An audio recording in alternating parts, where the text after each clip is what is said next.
Assalamualaikum warahmatullahi wabarakatuh. Perkenalkan, nama saya Juni Indra Purwanto. NIM saya 28922500154. Prodi saya Manajemen, Fakultas Ekonomi dan Bisnis. Dosen pengampu Bapak Sukri Hamdi SEMM.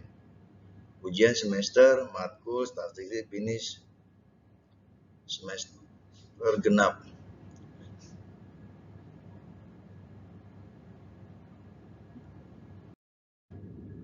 Pertanyaan mendasar, apa yang dimaksud dengan statistik? Kapan dan di mana bisa menggunakan statistik? Mengapa perlu statistik? Bagaimana menggunakan statistik? Teknik atau prosedur apa saja yang ada di dalam statistik? Pengertian statistik, apa kata statistik?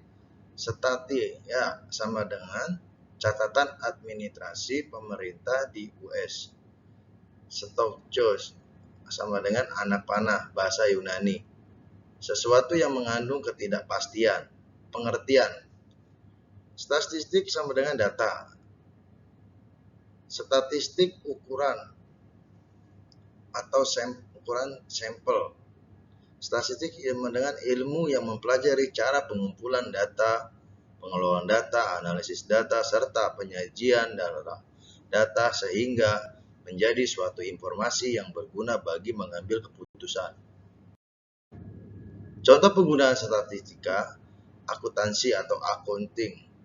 Perusahaan akuntan publik seringkali menggunakan prosedur pengambilan sampel atau contoh yang memenuhi kaidah-kaidah statistik ketika melakukan audit terhadap kliennya.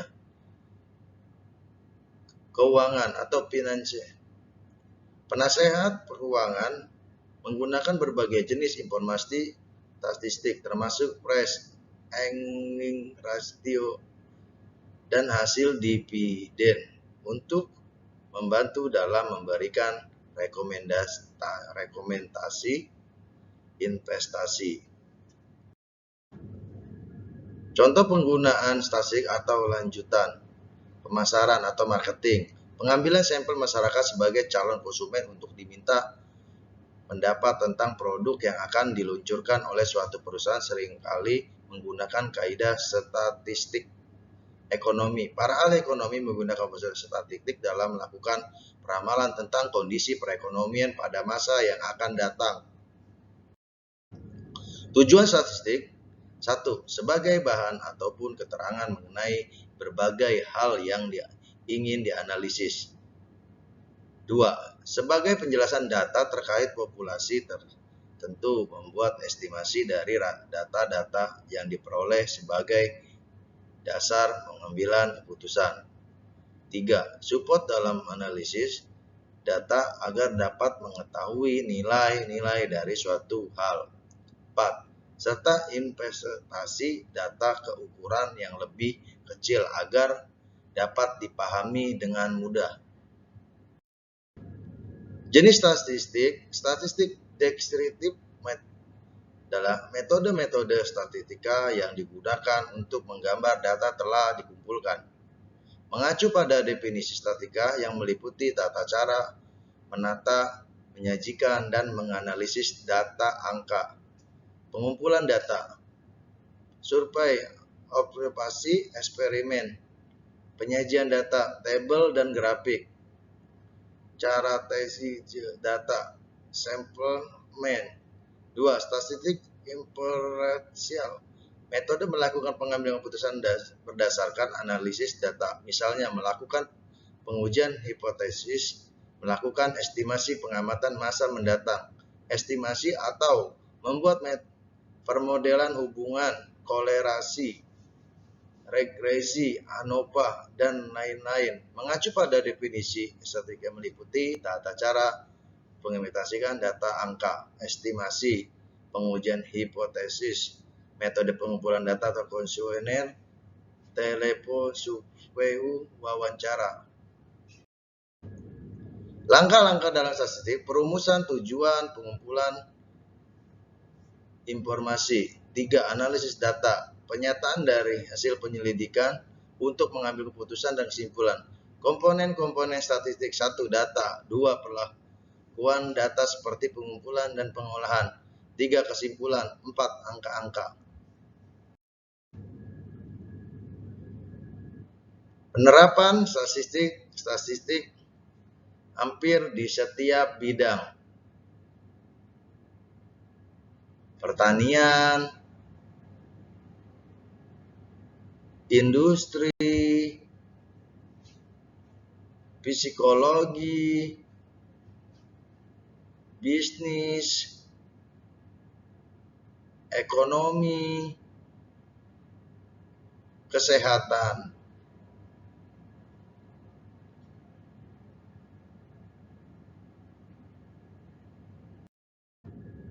Beberapa istilah penting dalam statistik. Populasi adalah himpunan atau kumpulan dari semua objek yang akan diteliti atau keseluruhan unit observasi yang dibatasi oleh kriteria tertentu.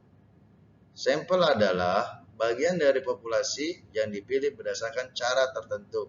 Sampel yang baik adalah sampel yang representatif, yaitu sampel yang dapat mewakili populasinya. Pengambilan sampel populasi harus menggunakan teknik pengambilan sampel atau sampling yang benar. Sampling adalah cara pengumpulan data di mana yang diselidiki adalah elemen sampel dari suatu populasi. Sensus. Sensus adalah cara mengumpulkan data di mana seluruh anggota populasi diamati satu persatu secara keseluruhan. Data dan variabel. Data adalah sekumpulan datum yang berisi fakta-fakta serta gambaran suatu fenomena yang dikumpulkan, dirangkum, dianalisis, dan selanjutnya diinterpretasikan. Variabel adalah karakteristik data yang menjadi perhatian.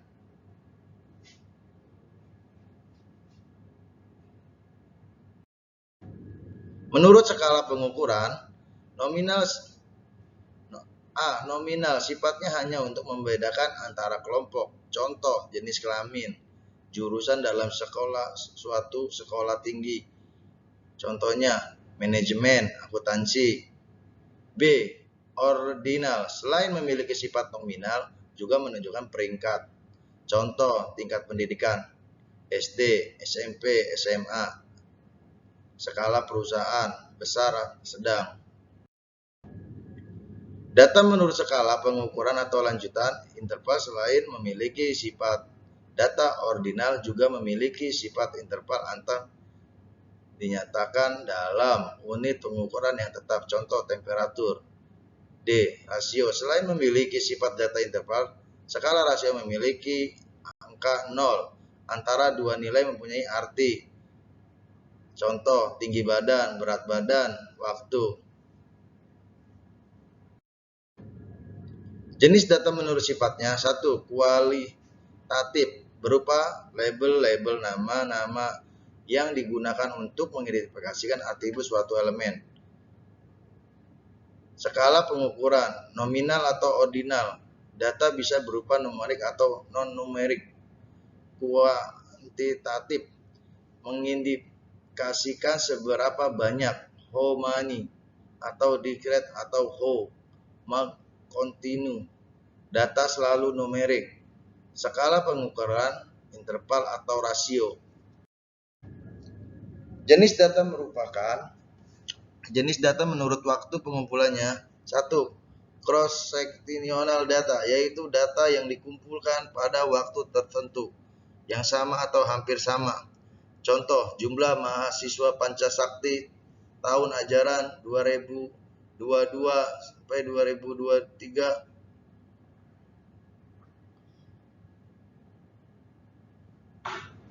Perusahaan Go Public tahun 2022. 2.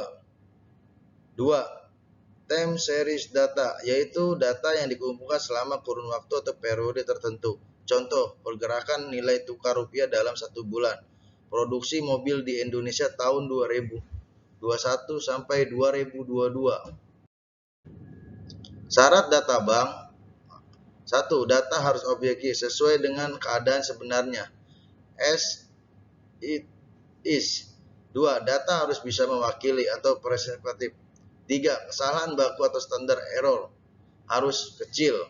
Suatu perkiraan estimate dikatakan baik memiliki tingkat ketelitian tinggi jika kesalahan baku kecil.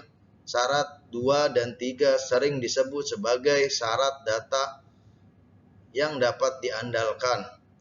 Reliable. 4. Harus tepat waktu, up to date. Harus relevan, yaitu data yang dikumpulkan harus ada hubungannya dengan masalah yang akan dipecahkan. Cara penyajian data. 1. Table. Table adalah satu arah, one way table. Tabulasi silang, lebih dari satu arah, two way table, dan seterusnya. Table distribusi frekuensi. 2. Grafik batang atau bar graph untuk perbandingan atau pertumbuhan lingkaran. Pivot untuk melihat perbandingan dalam persentase atau proporsi. Grafik garis line chart untuk melihat pertumbuhan. Grafik peta untuk melihat penunjukan lokasi. Manfaat tabel dan grafik: meringkas atau rekapitulasi data, baik data kualitatif maupun kuantitatif. Data kualitatif berupa distribusi frekuensi relatif, persen, distribusi frekuensi, grafik batang, grafik lingkaran. Data kualitatif berupa distribusi frekuensi relatif dan persen, distribusi frekuensi diagram atau plot titik. Histogram, distribusi kumulatif algebra, dapat digunakan untuk melakukan eksplorasi data, membuat tabulasi silang, dan diagram sebaran data. Distribusi frekuensi merupakan tabel ringan data yang menunjukkan frekuensi atau banyaknya item objek pada setiap kelas yang ada. Tujuan mendapatkan informasi lebih dalam tentang data yang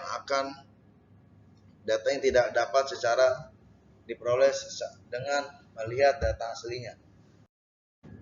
Distribusi frekuensi relatif merupakan fraksi atau proporsi frekuensi setiap kelas terhadap jumlah total. Distribusi frekuensi relatif merupakan tabel ringkasan dari sekumpul data yang menggambarkan frekuensi relatif untuk masing-masing kelas. Grafik batang atau bar graph bermanfaat untuk mempresentasikan data kuantitatif maupun kuantitatif yang telah dirangkum dalam frekuensi relatif atau persen, distribusi frekuensi. Cara: pada sumbu horizontal diberi tabel yang menunjukkan kelas atau kelompok frekuensi relatif maupun frekuensi dinyatakan dalam sumbu vertikal yang dinyatakan dengan menggunakan gambar bentuk batang dengan lebar yang sama atau tetap. Grafik lingkaran alfigat digunakan untuk mempresentasikan distribusi frekuensi relatif dari data kualitatif maupun data kuantitatif yang telah dikelompokkan. Caranya, gambar sebuah lingkaran, kemudian gunakan frekuensi relatif untuk membagi daerah pada lingkaran menjadi sektor-sektor yang luasnya suatu dengan frekuensi relatif tiap kelas atau kelompok. Contoh, bila total lingkaran adalah 360 derajat, maka suhu kelas dengan frekuensi relatif 0,25 akan membutuhkan daerah seluas 0,5 360 sama dengan 90 derajat dari total luas lingkaran. Contoh distribusi frekuensi data kualitatif: tamu menginap yang di hotel Marada Inn tanya pendapat mereka tentang akomodasi yang tersedia. Jawaban di kategori jadi baik sekali di atas rata-rata AA, rata-rata A, di bawah rata-rata BA, dan buruk B. Data dari 20 tamu yang menginap diperoleh sebagai berikut.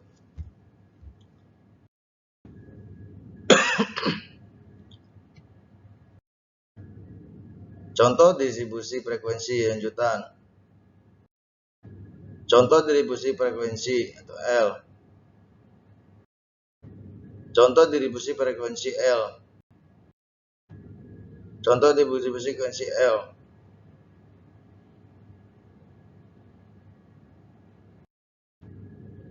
Contoh distribusi frekuensi. Analisis tabel distribusi frekuensi. Histogram, contoh OGIF, merupakan grafik dari distribusi frekuensi kumulatif. Nilai data disajikan pada garis horizontal atau sumbu X. Pada sumbu vertikal dapat disajikan frekuensi kumulatif atau frekuensi relatif kumulatif atau persen frekuensi kumulatif. Frekuensi yang digunakan salah satu di atas masing-masing kelas digambarkan sebagai titik-titik. Setiap titik-titik dihubungkan oleh garis lurus. Contohnya seperti ini.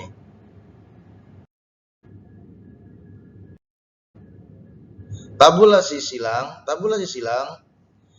Cross tabulasi merupakan metode tabulasi untuk merangkum data dengan dua atau lebih variabel secara bersamaan sekaligus. Tabulasi silang dapat digunakan jika salah satu variabel bersifat kumulatif dan lainnya kumulatif. Kedua variabel berupa variabel kuantitatif. Sisi atau kolom sebelah kiri dan baris atas dinyatakan kelas untuk kedua variabel yang digunakan. Diagram Skerat merupakan metode persentase secara grafik untuk menggambarkan hubungan antara dua variabel kuantitatif. Salah satu variabel menggambarkan pada sumbu horizontal dan variabel lainnya digambarkan pada sumbu vertikal. Pola yang ditunjukkan oleh titik-titik yang menggambarkan hubungan yang terjadi antar variabel. Pola hubungan diagram seperti ini. Prosedur penggunaan tabel grafik.